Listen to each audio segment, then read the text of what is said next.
Hey, Shalom, it's your brother Iwanathan. First and foremost, I want to give all praises to the Most High, Yahweh, Bahashim, Yahushua, Bahashim, Rakakadash. I want to give double honors to the apostles and the elders of Great Millstone. I want to say Shalom to all the brothers and, of course, the few sisters who are pursuing this truth in sincerity. All right, may the blessing of election be upon your house.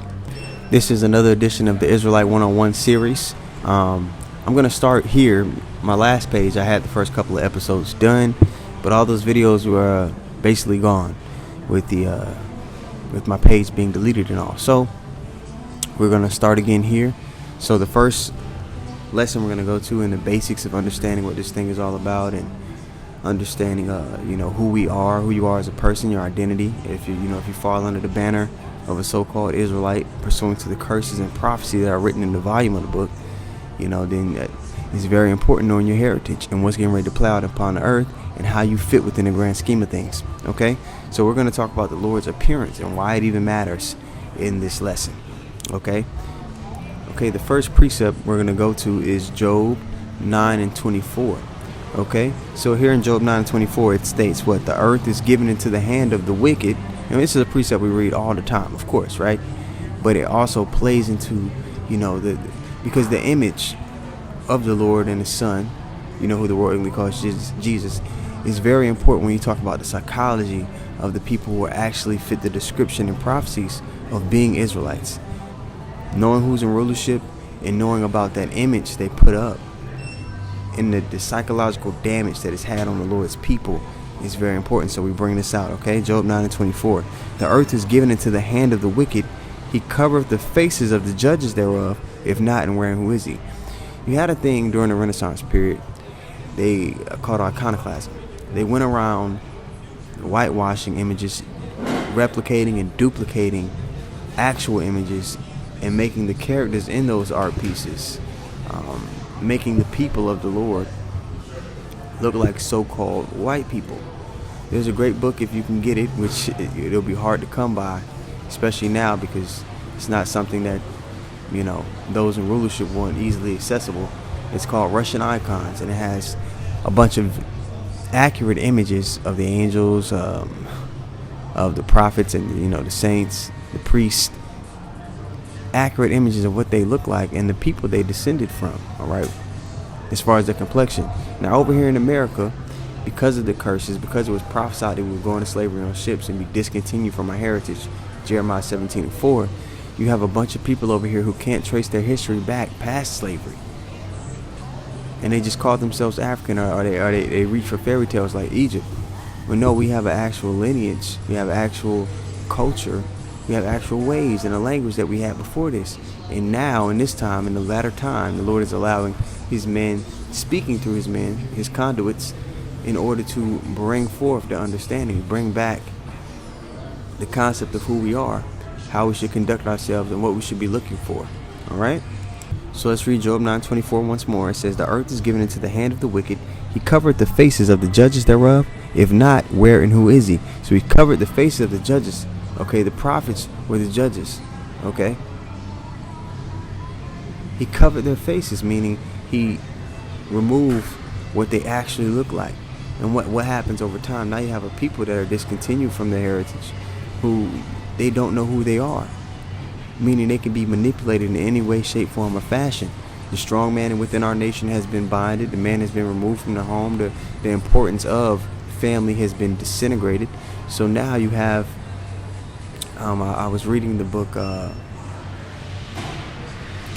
read a little bit of it, what is it called? What, the Black Man's Guide to Understanding the Black Woman? Or is it that it's the reverse? It's the Black Woman's Guide to Understanding the Black Man. And in that book, Shahrazad Ali, she's not she doesn't acknowledge that who she actually is or anything like that. But she made some crucial points that we go into all the time. You got our children that grow up, and the images that they look up to are people that look like the so-called white man, people that have nothing to do with them.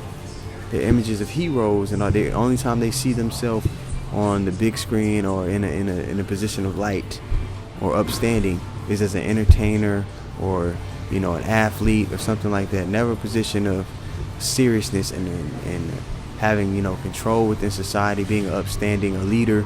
The little boys, they don't have those images. And the images for the little girls are just as bad. All right?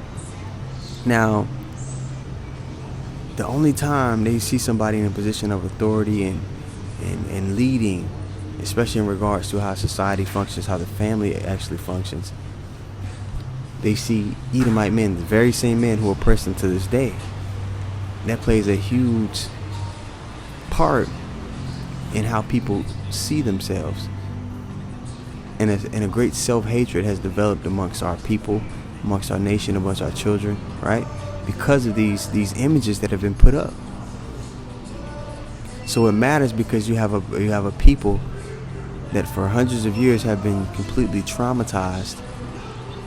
And now a psyop is being continually pushed on them by putting this image up of who they pray to for help and salvation looks like the very same people that are oppressing them. So they suffer from Stockholm syndrome. So it's important to know what the Lord looks like. But let's continue in the scriptures, right? It's Jeremiah 14:2. Judah mourneth, okay? Judah, Benjamin, and Levi, the southern kingdom, often referred to as Judah.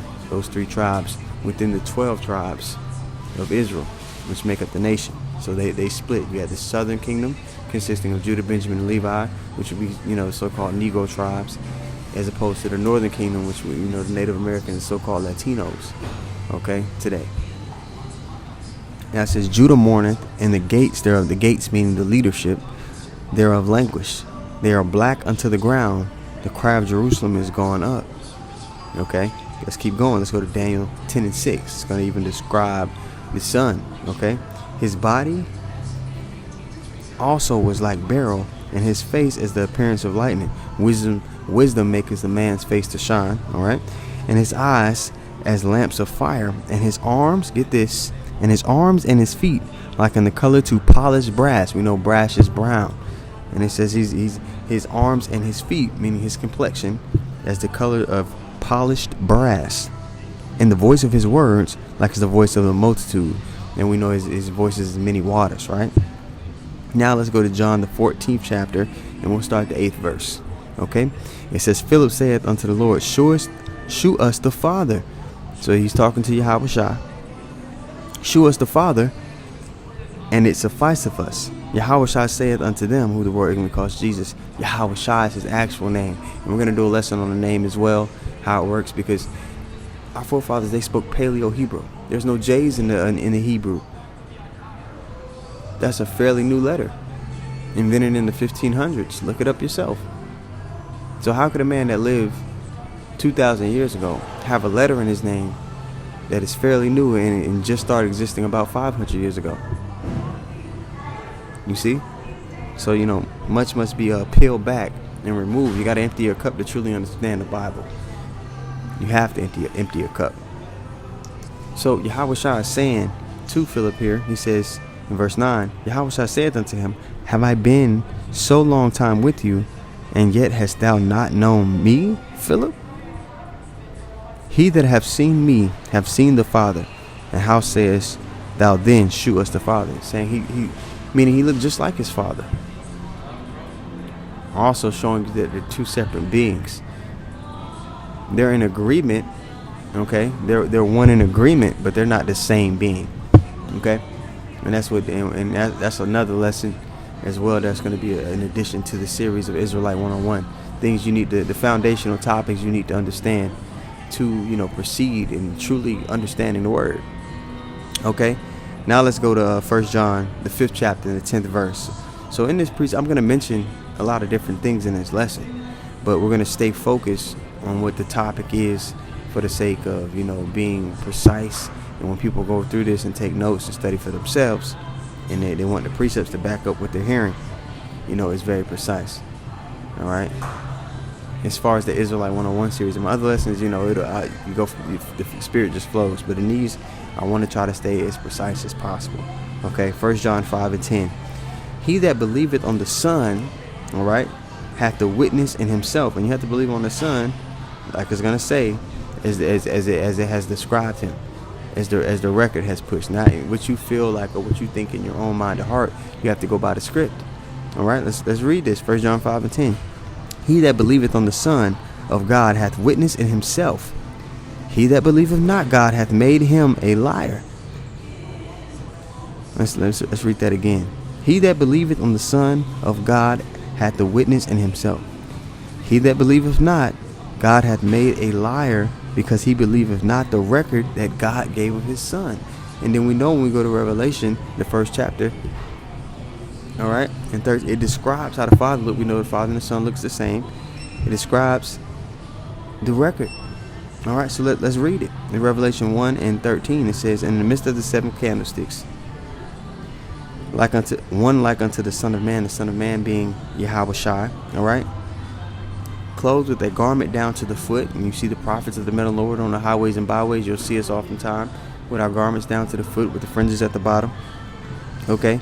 And a girt about the paps with a golden girdle. His head, okay, and his hairs, okay, were white like wool. So the hair on his head, the hair on his face, and his hairs were white like wool, meaning fully gray. Okay. And like wool, describing the texture of his hair. Much like the hair you see on my face, or the hair you'll see on any Israelite so-called black man's face. The texture of wool. And that's very peculiar texture, right? The same that matches up with his peculiar people. We have woolly texture hair, which is a clue to, oh, these people, they're going to look like this. The so-called white man doesn't have woolly hair. When you see the picture or the image of Cesare Borgia, the Pope, his son, the 6th Pope, his son, Cesare Borgia, that's the image that you see. Michelangelo painted him and put him forth as the Messiah. So when they came over here and they were conquering, they held that image up and said, oh, this is the Son of God. You see? Which is off, man. So now you have our people, when they want to pray for help, when they feel downtrodden, which is all the time, when they pray, they see that image. They see the very image of the nation that the Lord made an adversary unto Israel. Okay?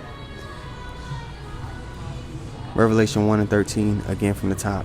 It says, and in the midst of the 7 candlesticks, one like unto the Son of Man, clothed with a garment down to the foot, and a girt about the paps with a golden girdle. His head and his hairs were white like wool, as white as snow, fully gray. And his eyes were as a flame of fire, and his feet unto fine brass. Now we know the color of brass already, but get this, it goes on. It says, like unto fine brass, as if they burned in a furnace. And if you burn anything, if you burn popcorn, it becomes what? Black. Okay? As if they burned in a furnace. So he was a very dark brown. And his voice as the sound of many waters. All right? Yeah. So you talk about this image of the Lord and what he looks like. It is very important to understand what the Lord looks like, what the people look like. Because if you don't understand that, then, you know, it's just a book about everybody. Now you have these people that we have no standard amongst ourselves. When you find out that you come from a regal line, a royal line of people, that we're supposed to be the example to everybody else on how to operate. You have a standard within your community. There's certain things that just won't fly. And our people have no order, no accountability, and no standard. Okay? But that standard is soon going to return.